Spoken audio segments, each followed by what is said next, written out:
ท่านผู้ชมที่เคารพเนื่องในโอกาสที่โทรภาพแห่งชาติลาวได้จัดตั้งการเฉลิมฉลองวันสร้างตั้งครบรอบ 42 ปีในท้ายที่ผ่านมาเนาะซึ่งทีมข่าวพวกเขาก็ได้สัมภาษณ์หลายท่านที่มาร่วมในงานครั้งนั้นก็ได้แสดงความรู้สึกเนาะแล้วก็ได้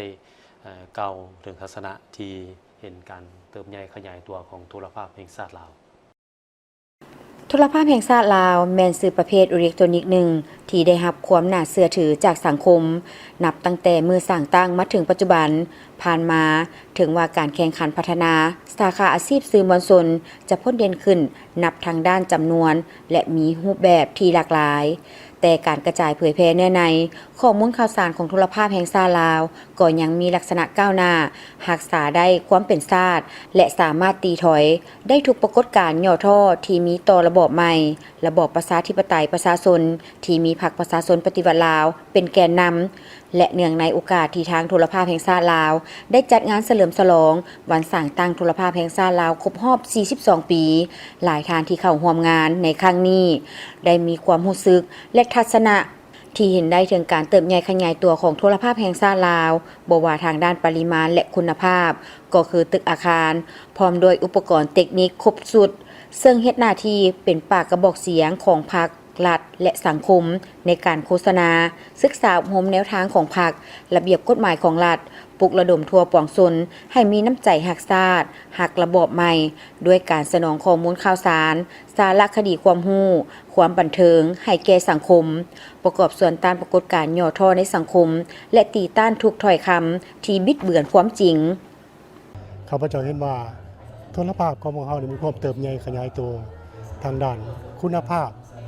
ทางด้านปริมาณเคียงคู่กันไปนอกการเปลี่ยนแปลงจากระบบอนาล็อกที่พวกเราเคยนำใช้ในตะกี้ปัจจุบันก็แพลตฟอร์มตัวนึงขยายมาเป็นดิจิตอลในปัจจุบันจังซั่นก็เบิ่งละเห็นว่าพวกเรานี่สามารถรับใช้หน้าที่การเมืองของพรรคของรัฐของพวกเรานี่เข้าถึงเข้าถึงชุมชนเข้าถึงประชาชนบรรดาเผ่าทุกคนแม่นว่าพวกเรามีทุกแพลตฟอร์มปัจจุบันนี้บ่ว่าทั้งการกระจายหรือว่าบ่ว่าทั้งสื่อสังคมพวกเราก็สามารถกระจายผ่านแพลตฟอร์มซุนี้ได้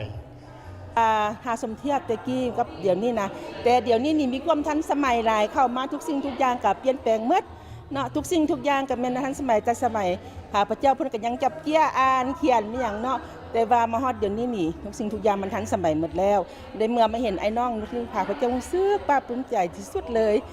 เฉพาะมื้อนี้ที่ซึ่งเวลานั้นวัตถุอุปกรณ์การผลิตยังเก่าแก่สุดโทรมหลายแต่ทุกคนแม่นห้าวหันเฮ็ดหน้าที่ของตนด้วยความรับผิดชอบและผลของการผลิตก็เห็นว่าได้รับมากครับผลแม้นแต่สากโต๊ะตั้งสากแบ็กกราวด์ก็พากันเอาเลื่อยตัดไม้ในการมาสร้างสากแบ็กกราวด์อ่านข่าวหรือว่าการผลิตรายการต่างๆแต่มาฮอดเวลานี้เครื่องจักรอุปกรณ์มีความทันสมัยตึกอาคารได้มีการพัฒนาขึ้นคนที่เคยเฮ็ดเวียกอยู่ในนี้มีการพัฒนาขึ้นพัฒนาความรู้ถึงขั้นนำใช้เทคโนโลยีนำใช้ AI เข้าช่วยได้จำนวนหนึ่งแล้วไปพร้อมกับการจัดตั้งปฏิบัติมติต่างๆของศูนย์กลางภาคโดยเฉพาะแม่นมติ36/กมสพโทรภาพแห่งชาติลาวจึงได้เปิดกว้างการพัวพันร่วมมือทางด้านวิชาการกับหลายประเทศองค์การจัดตั้งสากลต่างๆและอนุญาตให้เอกชนมีส่วนร่วมในการผลิตรายการเพื่อสร้างฐานแรงรายรับวิชาการจำนวนหนึ่งซึ่งเป็นการลดพรการแบ่งรับของรัฐทางด้านงบประมาณด้านหนึ่งก็เพื่อนำใช้เข้าในการผลิตรายการให้มีความหลากหลายและเป็นการนโยบายให้แก่อ้ายเอื้อยน้องพนักงานที่เหตุการณ์บ่มีวันเสาร์วันอาทิตย์และวันพักบุญต่างๆฉะนั้นถือว่าการร่วมมือระหว่างจีนกับลาวนี่ทางด้านโทรภาพนี่พวกเฮานี่แม่นเป็นอย่างดีแต่ร่วมมือกันดีสมควรว่าซั่นซะและก็หวังว่าในโอกาสต่อไปในอนาคตเนาะพวกจะสืบต่อกันร่วมมือกับโทรภาพแห่งชาติลาวร่วมกันผลิตรายการที่น่าจับใจให้กับผู้ชมลาวหลายขึ้นกว่าเก่าแล้วข้าพเจ้าหวังว่าโทรภาพของพวกเรานี้เนาะจะเป็นหนึ่งของว่าจะรักษาอัตลักษณ์ของศาสตร์ของพวกเราและรักษาหีบของวัฒนธรรมและรักษาความสามัคคีของชนเผ่าภายในศาสตร์ของพวกเราและเป็นสื่อหนึ่ง ที่จะนำเอาเข้าว่าแนวทางนโยบายของพรรคของรัฐของพวกเราลงสู่มหาชนลงสู่สังคมลงสู่ประเทศชาติบ้านเมืองของพวกเราแล้วก็โทรภาพของพวกเรานี้ก็จะเป็นสื่อหนึ่งอีกในการนำเอาผลสำเร็จในการสร้างสรรค์พัฒนาประเทศชาติไปสู่ประชาชนเนาะ อันนั้นเป็นสิ่งที่ภูมิใจเห็นว่าการเติบใหญ่ขยายตัว เนื้อในว่องไวแหลมคมขึ้น แต่สิ่งสำคัญต่อหน้าจะต้องในพัฒนาบุกบืนต่อ อันนี้เป็นความหวังอันหนึ่งที่เชื่อมั่นว่ากำลังแห้งของ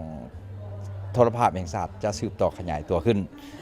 ตลอดระยะ 42 ปีผ่านมาโทรภาพแห่งชาติลาวได้มีการเติบใหญ่ขยายตัวเป็นก้าวๆได้มีบทบาทสำคัญเฮ็ดหน้าที่การเมืองด้วยเครื่องมือสื่อสารอิเล็กทรอนิกส์ในสังคมทั้งภายในและต่างประเทศได้รับรู้ถึงแนวทางอันถูกต้องของพรรคแผนงานบุริมสิทธิ์และข้อกำหนดกฎหมายของรัฐปลุกระดมประชาชนให้มีน้ำใจรักชาติรักระบอบใหม่ระบอบประชาธิปไตยประชาชนลาวบนพื้นฐานความสามัคคีเป็นปึกแผ่นของประชาชนลาวบรรดาเผ่าเข้าในการพัฒนาสร้างสรรค์ประเทศชาติตามที่ก้าวขึ้นสังคมนิยม